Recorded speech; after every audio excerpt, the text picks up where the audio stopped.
The Story of Civilization, Part 2.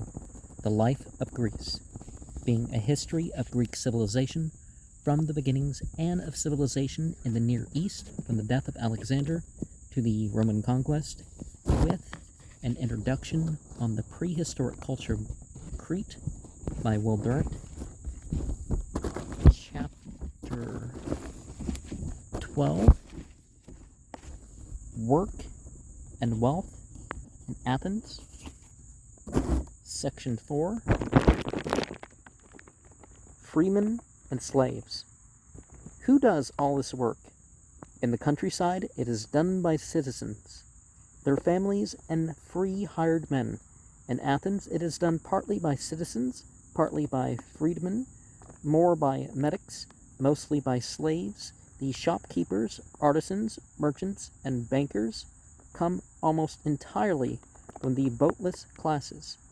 The burgher looks down upon manual labor, and does as little of it as he may.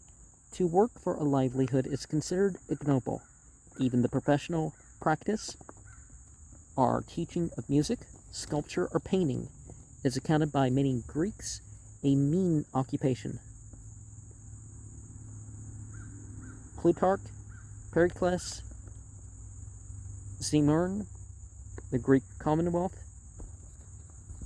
272, and Ferguson, Greek Imperialism, 61, feel that the Athenian disdain for manual labor has been exaggerated, but Ancient Greece at Work by Glotz, 160. I assume these are the page numbers. Greek Commonwealth, page 272. Greek Imperialism, 61. Hear Blunt, Xenophon, who speaks, however, as a proud member of the knightly class. The base mechanic arts, so called, are held in ill repute by civilized communities, and not unreasonably, seeing they are the ruin of the bodies of all concerned in them. Workers and overseers alike, who are forced to remain in sitting postures, are to hug the gloom, or else to crouch whole days confronting a furnace. Hand in hand with physical enervation follows apace and enfeebling of soul, while the demand which these basic mechanic arts make on the time of those employed in them leaves them no leisure to devote to the claims of friendship and the state. Trade is similarly scorned. To the aristocratic or philosophical Greek, it is merely money-making at the expense of others. Well, you can live all these things according to your spiritual principles and consciousness and all that. It aims not to create goods, but to buy them cheap and sell them dear. No respectable citizen will engage in it, though he may quietly invest in it and profit from it, so long as he lets others do the work. A freeman, says the Greek, must be free from economic tasks. He must get slaves or others to attend to his material concerns, even if he can, to take care of his property and his fortune. Only by such liberation can he find time for government, war, literature, and philosophy. Without a leisure class, there can be, in the Greek view, no standards of taste, no encouragement of the arts, no civilization. No man who is in a hurry is quite civilized. Most of the functions associated in history with the middle class are, in Athens, performed by metics, freemen of foreign birth who, though ineligible to citizenship, have fixed their domicile in Athens. For the most part, they are professional men, merchants, contractors, manufacturers, managers, tradesmen, craftsmen, artists, who in the course of their wandering have found in Athens the economic liberty, opportunity, and stimulus, which to them is far more vital than the vote.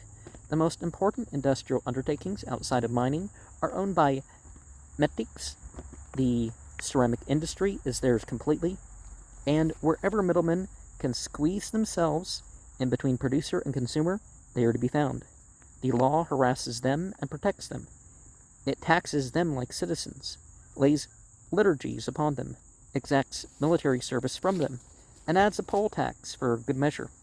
It forbids them to own land or to marry into the family of a citizen. It excludes them from its religious organization and from direct appeal to its courts, but it welcomes them into its economic life, appreciates their industry and skill, enforces their contracts, gives them religious freedom, and guards their wealth against violent revolution. Some of them flaunt their riches vulgarly, but some of them too work quietly in science, literature, and the arts, practice law or medicine, and create schools of rhetoric and philosophy. In the 4th century, they will provide the authors and subject of the comic drama, and in the 3rd, they will set the cosmopolitan tone of Hellenistic society. They itch for citizenship, but they love Athens proudly, and contribute painfully to finance her defense against her enemies. Through them, chiefly, the fleet is maintained, the empire is supported, and the commercial supremacy of Athens is preserved. Mingled with the metics in political disabilities and economic opportunities are the freedmen, those who once were slaves. Most societies actually distinguish between those who have always been free and those who are free now. For though it is inconvenient to liberate a slave, since usually he must be replaced by another, yet the promise of freedom is an economic stimulus to a young slave, and many Greeks, as death approaches, reward their most loyal slaves with manumission. The slave may be freed through ransoming by relatives or friends, as in the case of Plata, or the state. I'm not sure how to pronounce Plato, because I don't have the characters. Indemnifying his owner may free him for service in war, or he himself may save his obols until he can buy his liberty. Like the metic, the freedman engages in industry, trade, or finance. At the lowest, he may do so for pay, the work of a slave. At the top, he may become a magnate of industry. Malleus manages Demosthenes' armor factory.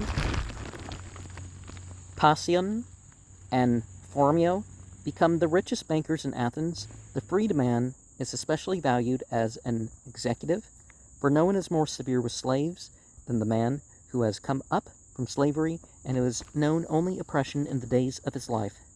Beneath these 3 classes, citizens, metics, and freedmen, are the 115,000 slaves of Attica. The figure is Gomes, Gomme. Possibly the number was much greater.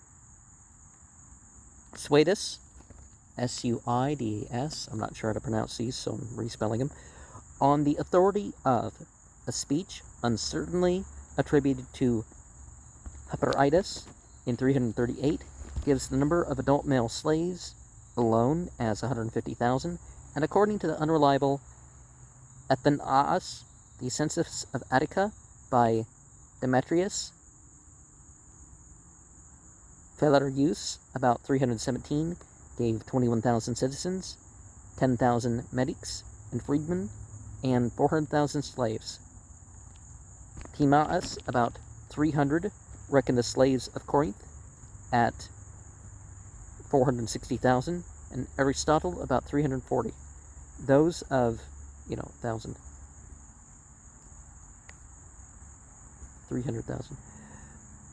And those of Aegina at 470,000. Perhaps these high figures are due to including slaves transiently offered for sale in the slave marts of Corinth, Aegina, and Athens. They are recruited from unransomed prisoners of war, victims of slave raids. Islam, for example, forbids the fighting to gain slaves. Infants rescued from exposure, wastrels, and criminals.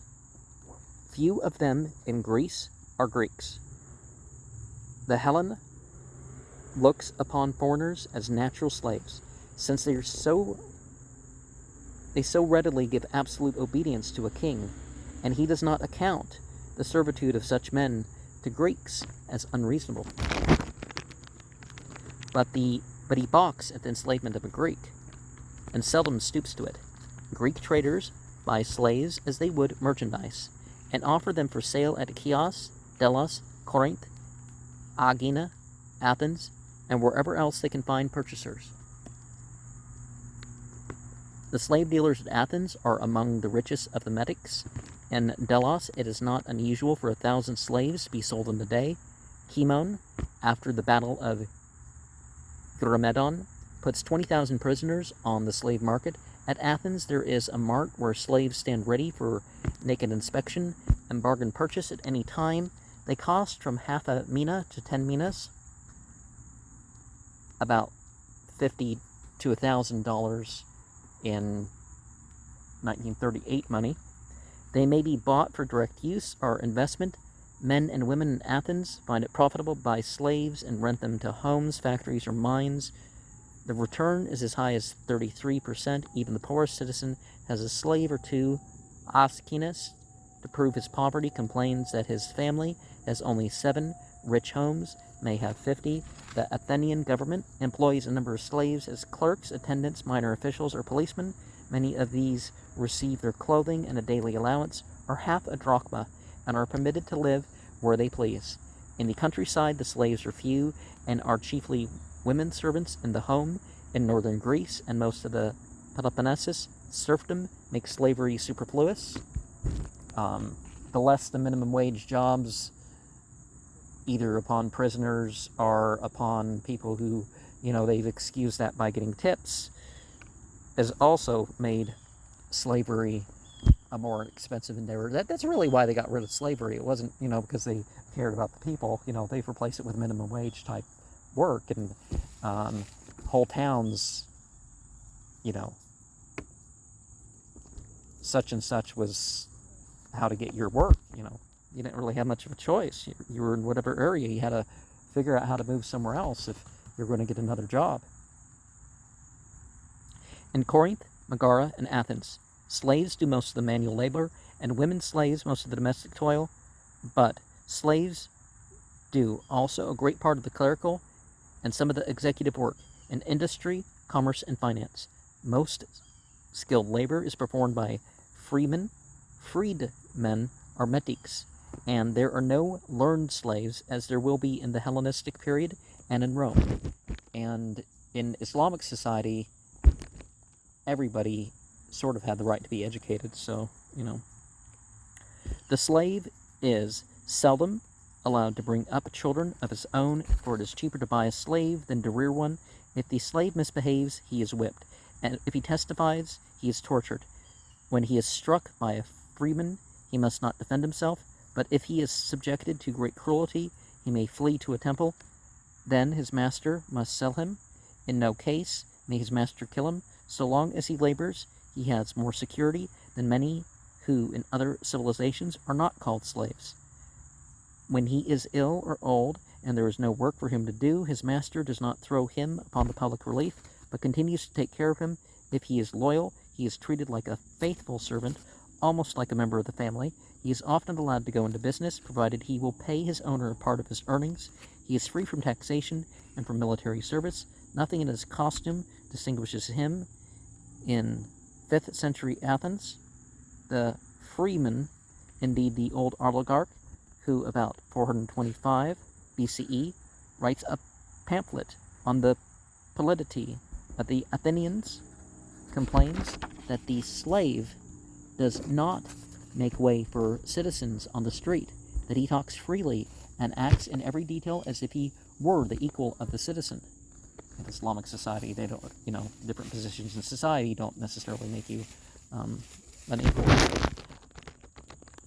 I'm showing the difference. I'm not bringing up every difference where things are an improvement in Islamic society over this Greek society, but, Athens is known for mildness to her slaves. It is a common judgment that slaves are better off in democratic Athens than poor freemen in oligarchic states. Slave revolts, though feared, are rare in Attica.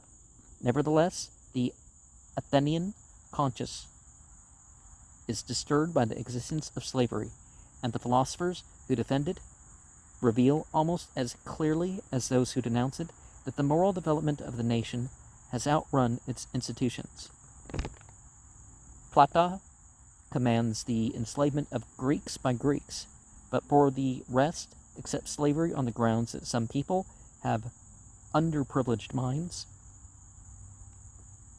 Aristotle looks upon the slave as an animate tool and thinks that slavery will continue in some form until all menial work can be done by self-operating machines.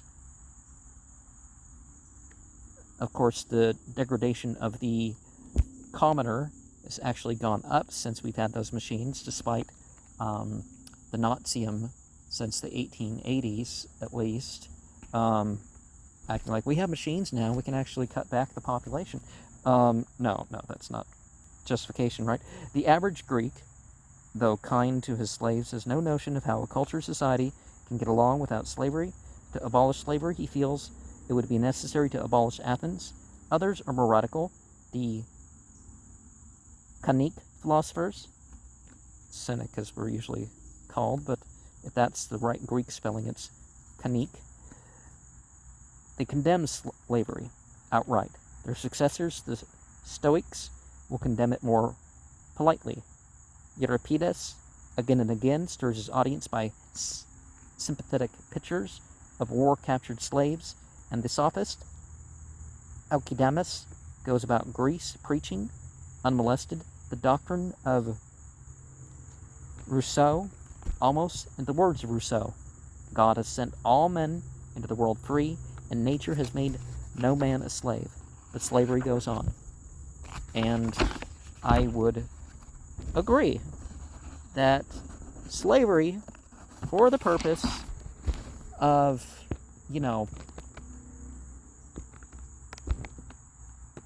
just so people can be slaves, it shouldn't be, you don't fight wars for slaves. And you shouldn't fight wars for land or treasure or whatever. Fight in self-defense, to end oppression, but